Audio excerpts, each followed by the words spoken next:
Welcome to He Say, She Say. This is April. I am April. And he was John. All right. First question of the night. I like this one.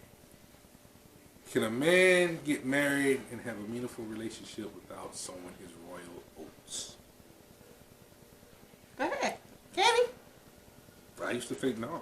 I still think no. Hell no. Even Mormons have Ron Springer. Man, I'm trying to tell you. Yeah. You mess around and marry that dude that's a virgin if you want him. It can work in this day and age that we live in, with all the options and opportunities to get into stuff. In contrast to our granddaddies and grandmas, it would be pretty hard to have a solid dude who has not experienced anything. And when I say oats, I'm not talking about sex, because I do think people can wait and go that route. Mm-hmm. I do. Mm-hmm. But as far as not experiencing certain things in life, going places, doing things, I would say no. It's a midlife crisis. It would be hard. No, it's literally a midlife crisis. Okay. So, for my generation, Okay. I don't think most have reached it, but some of you will. Some of it's coming. A midlife crisis. When you realize that you spent a good bit of your life doing nothing. How do you avoid that? You get out. You get up, get out, get something. You go do something. If you in my generation and you never went to Black Bike Week, You ain't missing him. okay. But I went, so I it's can't say, yeah. If you went there, it's Yeah. nothing new. It's the first thing you hear for us saying is it's not the same, because we've been there, done that. Yeah, Freaknik, I've never been. been there, done that. I'm Black on Bike my Week plan. down in Miami, all that stuff. Gotta do that. Traveling to other countries and stuff, like all the stuff that be on people's bucket list is stuff that you really need to do while you young with no strings attached. Get it done. You don't want to be 30, 40 sitting at home cutting the grass, making plans to go to the mall later on, maybe stop by Lowe's or Home Depot, Hobby Lobby, wherever it is you may go. You know you like Hobby Lobby. I do, because I've already done that stuff. But I'm going to say this too. Just because a person or a couple has not sold their royal oats, per se, again, what might work for me might not work for you. And some people can not do things that will break that marriage bond per se, but they can enjoy life together. They can experience things they haven't together. Yes, But to a certain extent. okay. No, go ahead. And why you say that? I mean, you can go to Black Bike Week together. You can ride down there. Yeah, I enjoy. with We your club Harley together. jacket. What are you talking about? Because we've clubbed single. So take somebody that, let's just say they got married too soon. They got married at 18. They dated all through high school. They convinced their parents that it's right. They go to college, same college. Their bond is strong. Mm-hmm. I would say that they would be friends too then. Yeah. Okay. And they go to Cancun Okay. for spring break. Okay. So what if she was like, okay, whatever we want to do, we want to do. And that's what I'm saying. In this day and age, people are more open. Mm-hmm. So we don't know what they might agree to or not. So they sowing their royal oats together. But why it has to be sexual? I'm not even talking about sexual. I'm just talking about experiences of being single and free. I would hope that if they like each other that much, that they already know what each other like to do, and they like to do it together. So they could. While you sowing your royal oats, though, it's stuff that other people may not like to do. Thus, when you at a certain age, you got different groups of friends for different things that you like to do. But I have older friends that are married, and one particular person, they might like something that the other person doesn't like to do, and it's considered fun and exciting. But that person has that trust in them and knows that they just want to have fun and experience something different. And they sit at home or they go do something else because they have that connection. it's very important when you marry or in a serious relationship that you build trust. All of this is hinged on trust and knowing your partner and communicating well. Mm-hmm. So it depends on you. Now, it'll be like finding a rainbow in this day and age because nobody is as. I guess it would depend on the meaning of sowing your raw oats. Sowing your raw oats and not doing anything sexual. You could even take the movie Coming to America. Okay. That man left his whole country for however long, because it was longer than a week or so. Yeah. Hakeem was getting in. So you mean to tell me, okay, we gonna get married, but before we get married, it's not really a bachelor party. You could take it as a bachelor party. No, he actually said, going to sow my royal oats. I'm gonna go sow my royal oats before we get married, before March 25th. But he had a step for wife, so she was like, okay, I'm gonna bark like a dog while you come back. I mean, like, she didn't care. And since you put it like that, yeah, it's a different generation. Yeah. Second question was, Being unpolitically correct, I think. when did being unpolitically correct get you to have your livelihood in jeopardy? A teacher refused to call a young person the opposite gender. Mm-hmm. And that person was let go. Mm-hmm. Here, a lady got fired because a student left her dog, took her dog, snuck the dog in the bus. They found out the dog was on the bus. I don't know how far away the dog was from home, but she told the little girl to let the dog off because the dog is not supposed to be on the bus. Mm-hmm. The dog got hit and she lost her job. But we already know that if she would have kept the dog and the dog would have bit somebody, she probably would have still Lost her job. Yeah. To that bus driver. Just my opinion. I'd sue the parents. That's just me. Because, I mean, that's basically what everything's boiling down to Well, when nowadays. did everything become like, I'm going to sue you, I'm going to sue you, I'm going to sue you? Funny thing that happened to me. I'm not going to divulge any names. But, what do you do when you get a service and the service that you received, which was a very personal service, they breached your confidentiality? The only thing I can think of is like a doctor's office. Damn suit. There's so many ways because, like, you know, I used to sell insurance. So, like, with me being an insurance agent, I can't divulge if you even have a policy with me. Unless you're the beneficiary, I can let you know. But I can't divulge what you told me because I have to ask health issues. I can't divulge anything. I can't even leave paperwork out. This particular person, she divulged pertinent information. Yet that person still has to pay. Would you sue? Hell yeah. With the quickness. Hell yeah. Yeah, back in the day, Because we just would have laid hands. But yeah, nine times out of 10, it's you screwed something up and you knew you wasn't supposed to do it. If I can find in writing when you wasn't supposed to do it, I'm gonna sue the hell out of you. Yeah. Especially if I know that you knew. Like if that's your business and you know, like every time you go in the hospital and they tell you you signing this, it's confidentiality. They can't tell you this, and that. And somebody walk up to me, hey man, I heard you was in the ER. You got stitches in your elbow. Nigga, I'm about to fuck you. Oh! Money, There is no longer a McLeod in Florence. Yeah. It's only Martin. But yeah, you know, I'm about to tell my age now. I remember back in the day when cell phones first came out. Yeah, I'm that old. And and you would call up AT&T and be like, I'm not happy with my service. Blah blah blah. Y'all didn't do this and y'all didn't do that. And they'd be like, oh, I'm sorry. This month is all free.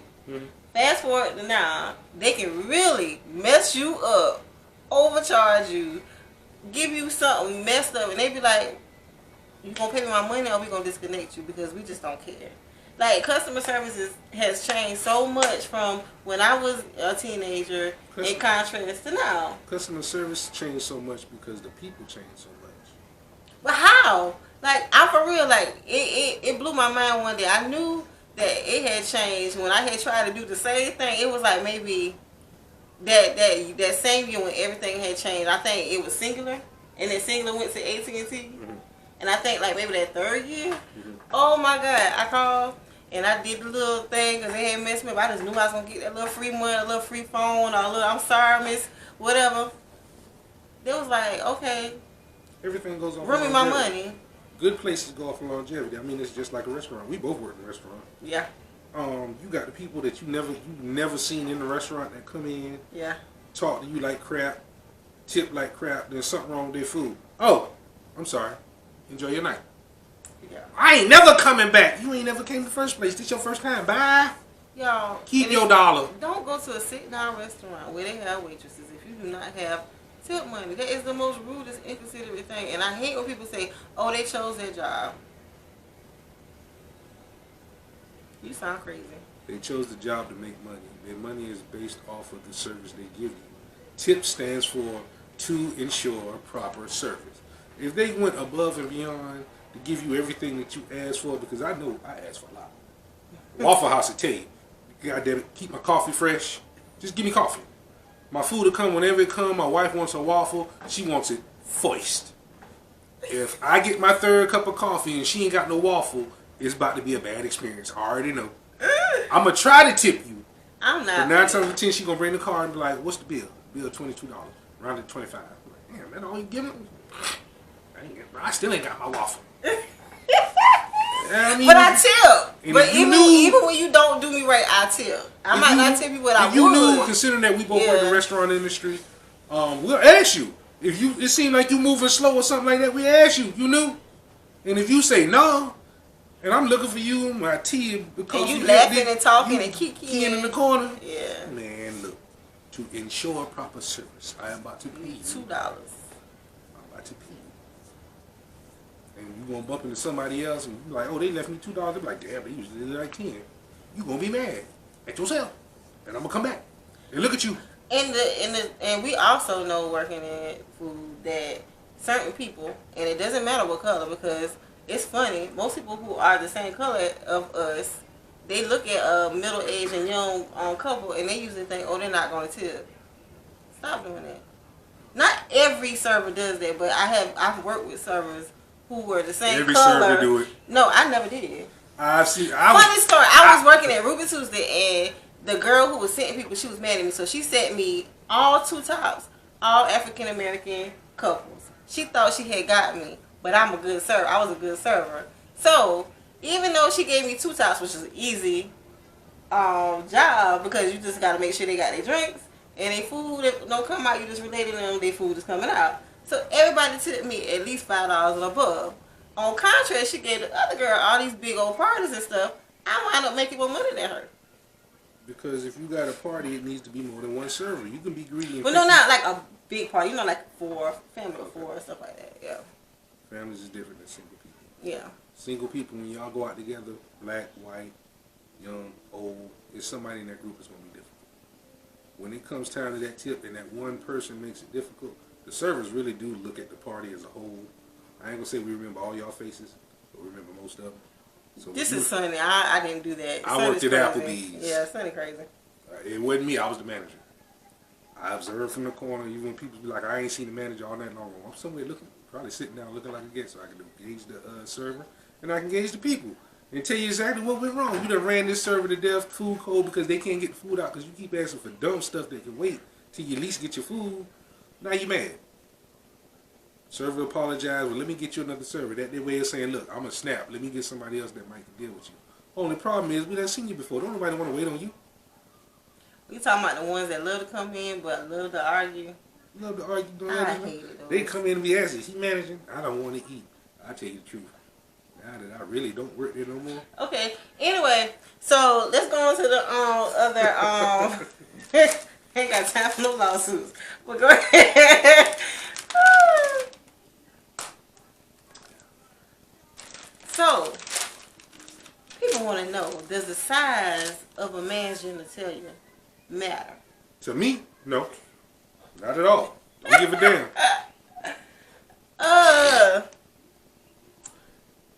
I think as long as it is not of children's size, it does not matter to me, because I don't want an elephant trunk. How big is a kid? You know, like a baby. Some men have to. Trust me, I I'll know. take your word for it. Anyway, so as long as it doesn't look like my little nephew's one when he was born, then you know, this is the thing. Everybody likes what they likes. You can't really just say, does one woman care about this? Does one woman care about that? It really doesn't. It just finding the right fit for you. Now, as for me, I have all kinds of friends, and I know all kinds of different women, and it ranges from I want somebody that's hung like a horse to I just don't really care either way because I just want to just go to sleep. So it depends on that woman. As for me, I think you only have one woo-ha. I don't know why women want to abuse their woo-ha and pound it and get it misshapen with these unusually huge things. But hey, if that's what you like, that's what you like. Usually those women, they get with one and it's a unicorn and they forever messed up. But that's just my opinion. So no, I don't think it really matters. I think really women are more. For me, intimacy is better when I know you, when I have feelings for you, you know me, you care about pleasing me, and I want to please you. It's a connection. Women, it's more mental than physical. Because at the end of the day, if you play your cards right, we know what we're going to do and what we're not going to do anyway. Because we already are feeling you in that way. Physically, that's just how our body works. If you do the right thing, it's going to work out. Would you agree? No. Okay. Your point. I mean, men like what they like. I like roast beef on my subs.